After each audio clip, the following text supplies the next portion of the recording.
Okay, before we start, I just wanted to say that I tried to record footage for this video, but it turned out to be really laggy, and it's pretty much impossible for me right now to actually record my own gameplay.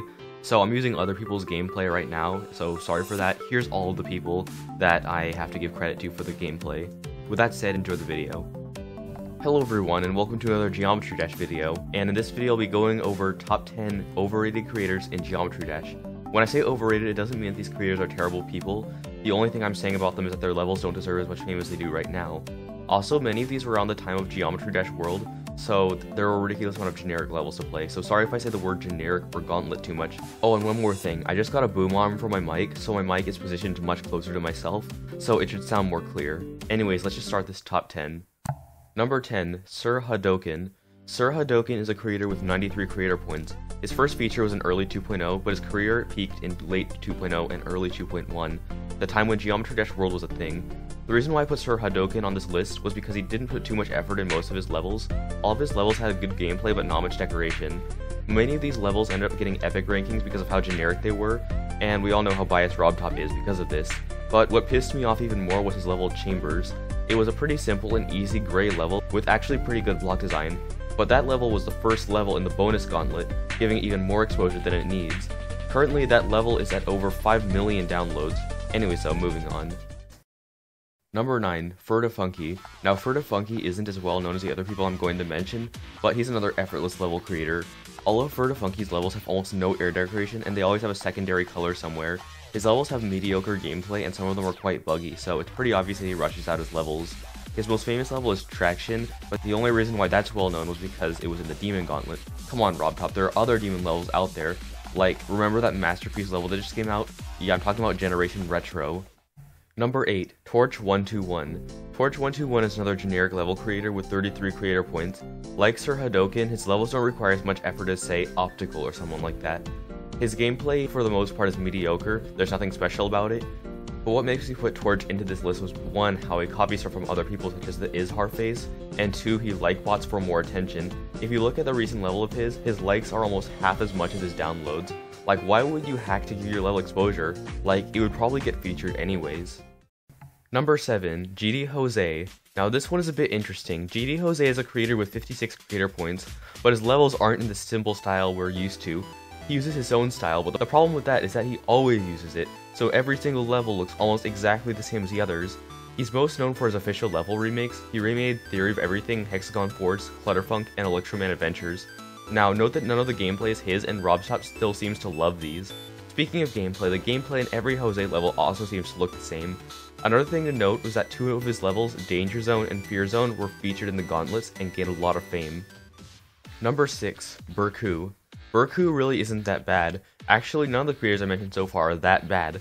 Burcu is a creator with 80 creator points, and I have to admit that his gameplay is actually okay, but just okay. It's like Zaro, but he makes his speed slow instead of fast. Many of his levels are easy, and many of them made it onto GD World. But what makes me mad is how he puts almost no decoration in them. Like, I see minimal block design and a background, and that's it. All of these levels get epic rankings. He also made a level called Amplification, and it made it to the Ice Gauntlet, so that definitely gives him more exposure. However, I do have to credit that Burcu can do more than make these levels. He is also capable of making easy art levels. Those don't get epic rankings, so he sometimes releases levels that are actually good, and sometimes he releases generic trash. Number 5, Danalex. Now Danalex is actually a creator that gets constantly criticized for making generic and simple levels. His levels again have almost no block design, and they rely more on the background, which is never a good sign. He currently has 76 creator points, mainly because many of his levels get an epic ranking. Drippy Dub and Shock both made into the gauntlets. Drippy Dub got about 600,000 downloads, which isn't much for a gauntlet, but Shock got 2 million. Overall, Danalex's levels get a lot of attention, despite how little effort he puts in them. Number 4, Optical Fox, formerly known as Ferris02. Okay, I think we're now actually getting into the bad ones. Optical Fox, or Ferris02 as we all know him as, takes effortlessness to a whole new level. Like, just look at this. Many 1.9 levels were memorization based and really annoying, but this was the complete opposite. This was just straight up boring. Literally everything in this person's levels were copy and pasted.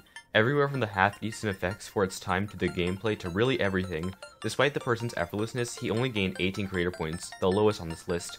Many of this person's levels were rated and not featured though. However, this isn't the case with the next creator. Number 3, Viperine. I told you, this creator is probably the most well-known creator in the game. He has the most feature levels in the game with 254 creator points, which is absolutely insane. Now, at this point, it's become a meme that Viperine only cares about creator points. He's one of those people who participates in mega collabs all the time, but convinces everyone who made the mega collab that it should be posted on his profile. That way, he gains 2 or 3 creator points every time this happens. Like, literally all he had to do with Hypersonic was add a cancerous maze in his part, and boom, 3 creator points. Other collabs and mega collabs include Digital Descent, Artificial Ascent, Subsonic, 9 Circles X, Phantom's Manor, and Ultraviolet, and he's also known for copying and pasting objects in his levels, but everyone in the community knows that. If you look in his merch store, you can get a shirt that says Viperine and paste on it, which is actually pretty funny. I might get one myself. If you look on his YouTube channel, you can see that he's more of a casual player, playing random levels and commenting on the coin placements of those levels. He doesn't need to create because he has no competition. There's no one who's able to really challenge him for most creator points. Anyways though, moving on. Number 2, Sweetdude. Unlike all of the other people in this list, this guy simply doesn't know how to create. Many people make simple levels, but this guy does the opposite. He barfs decoration onto the screen to the point where you have no idea what you're doing. Like, just look at this. Sometimes I wonder why I still play this game, and this is one of those times. Anyways, he peaked in 1.9 when he started making these over-decorated levels, and then he kept going in early 2.0. Saibon Action is his most well-known level, and it's a remake of the game Saibon Action for Cat Mario, and it's actually pretty good. It's annoying but good. He recently released a Saibon Action 3, which is actually pretty good, but it didn't get rated. It seems as though Sweetdude quit, as we haven't been seeing anything from him recently. Number 1, AddiL. Okay, so I was originally gonna have Sweetdude at number 1, but then I noticed all the fame that AddiL was getting from really not doing anything. His gameplay is mediocre, just like every other generic level creator, but every level he makes is so under-decorated. His most famous level was Promises, which didn't even really have gameplay, since it was an easy difficulty. In Geometry Dash World, this pile of garbage is the first level on the list of online levels, and it's easy rated, so it has easy stars for anyone who plays GD World. And yeah, it has 12 million downloads, which is absolutely insane. The other thing I want to point out to AddiL is that he sets as a bad example for creators that don't know how to decorate. If someone sees AddiL's levels, they may think that all they need to do is add minimal decoration to get a feature, although that isn't necessarily the case. Fortunately, it looks like AddiL has grown bored of the game, so it looks like he quit, with his last level being Funky, and oh my god, why the pinwheel effect? Why would you do that to yourself? Anyways though, I hope you enjoyed this Geometry Dash video. Fortunately, the famous creator problem is dying down, and there are many unknown creators that are getting featured levels. So, do you agree or disagree with this list? I know a lot of you are going to disagree with my list, but make sure to comment down below. Anyways though, bye guys.